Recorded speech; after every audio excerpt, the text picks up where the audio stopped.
हम इस समय मौजूद हैं अलीपुर थाना क्षेत्र के बख्तारपुर रोड पर इलेक्शन कार्यालय के ठीक पीछे, जहां पर भू माफिया द्वारा, मैं कहूँ कॉलोनाइजर द्वारा, बिल्डरों द्वारा एग्रीकल्चर लैंड को, खेती की जमीन को, उपजाऊ जमीन को बंजर बनाकर वहां पर अवैध गोदाम बनाए जा रहे हैं। और मैं आपको दिखा दूं कि मेरे पीछे जो गोदाम बनाए गए हैं, आज इन गोदामों पर एसडीएम कार्यालय की तरफ से डेमोलिशन किया जा रहा है। जी हाँ, मैं आपको, मेरे ठीक पीछे है ना, एक हाइड्रा लगी हुई है और एक जेसीबी लगी हुई है और ये गोदाम को तोड़ रही है। लेकिन देखने वाली बात यह कि गोदाम बनते क्यों हैं? गोदाम बनते क्यों? क्योंकि प्रशासन की मिली भगत से गोदाम बनते हैं, फिर प्रशासन इनको तोड़ने के लिए आ जाता है। क्योंकि प्रशासन की मिली भगत के, प्रशासन के सहयोग के बिना कहीं पर भी कोई गोदाम नहीं बन सकता।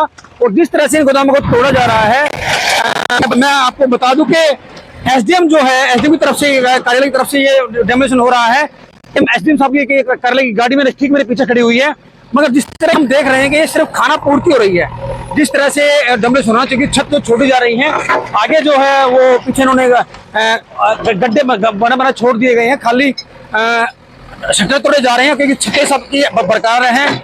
छत भी ऐसे कैसे बनी पड़ी है और सब कुछ अभी ऐसा है।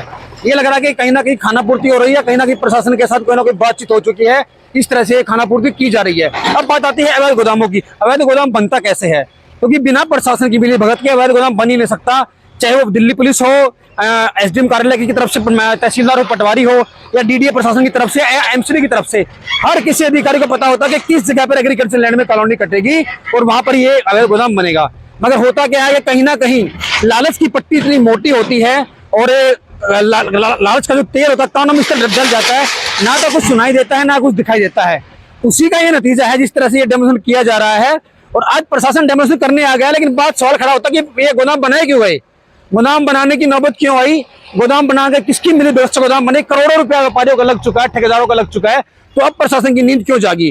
क्योंकि मैं आपको बता दूं कि अलीपुर थाना क्षेत्र के में जितने भी गांव आते हैं, जितने भी कॉलोनी आती है, जितने भी एग्रीकल्चर लैंड आता है, हर जगह चारों तरफ गोदाम बन रहे हैं। उसमें चाहे खेड़ा कला हो, बूढ़पुर गांव हो, बीजापुर रोड हो, आपका अलीपुर गांव लगा लो, जीनपुर हुआ, कादीपुर हुआ, आपका बकौली, हमीदपुर, हर जगह आज के टाइम में जो है अवैध गोदाम बन रहे हैं, धड़ल्ले से काम चल रहा है। तो सिर्फ यहीं पर कार्रवाई क्यों गई? क्या एसडीएम के प्रशासन की तरफ से एसडीएम साहब को ये नहीं पता कि कहाँ क्षेत्र में गोदाम चल रहे हैं, कंप्लेंट कहाँ से आई हुई है?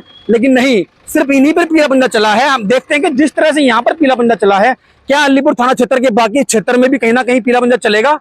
क्योंकि प्रशासन की मिली भगत जो है कहीं ना कहीं भारी है और उसी को लेके जो है खाना पूर्ति की जा रही है। हम आपको दिखा दें कि सिर्फ आगे आगे का उतारा जा रहा है, ना तो छत पे कुछ छेड़ा जा रहा है और ना ही कोई डेमोलिशन इस तरह दिखाया जा रहा है। सिर्फ दीवारें तोड़ी जा रही हैं क्योंकि बाद में एक व्यापारी जो है अपने तरीके से उसको कर सके, व्यापारी अपने तरीके से बना सके और एसडीएम की तरफ से या प्रशासन की किताब में लिखा जा सके कि हमने तो कार्रवाई कर दी थी, हमने तो डेमोलिशन कर दिया था, दोबारा हुआ तो हम क्या करें।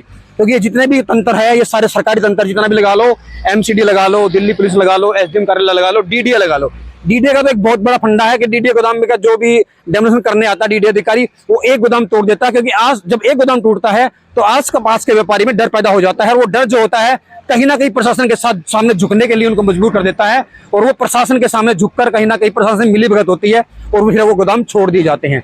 अब या तो गोदाम बनने ही नहीं देने चाहिए, बन रहे हैं तो फिर तोड़ा क्यों जा रहा है? क्योंकि उन अधिकारियों के ऊपर भी कार्रवाई होनी चाहिए, चाहे वो पुलिस का हो, चाहे वो डीडीए का हो, चाहे वो एसडीएम कार्यालय का, चाहे वो तहसीलदार हो, पटवारी हो, गिरदावर कोई भी हो, उनके ऊपर भी कार्रवाई होनी चाहिए। क्योंकि उनकी मिली भगत के बिना तो ये कार्य में होते ही नहीं है, ये गोदाम बनते ही नहीं है। अब आने वाला वक्त बताएगा। जिस तरह से एसडीएम साहब ने यहाँ पर बकौली गाँव की जमीन में एसडीएम कार्यालय, चुनाव कार्यालय पीछे डेमोलिशन किया है, क्या जींदपुर में भी जिस तरह गोदाम बन रहे हैं, बूढ़पुर में बन रहे हैं, नाले के आसपास बन रहे हैं, अलीपुर नाले के आसपास बन रहे हैं, और आपका बीजापुर हुआ, खेड़ा रोड हुआ, मेन रोड पर यहाँ के पेड़ काटे जा रहे हैं, सैकड़ों बाग बर्बाद करवा दिए गए, सैकड़ों पेड़ काट दिए गए। लेकिन प्रशासन की आंखें नहीं खुलती हैं।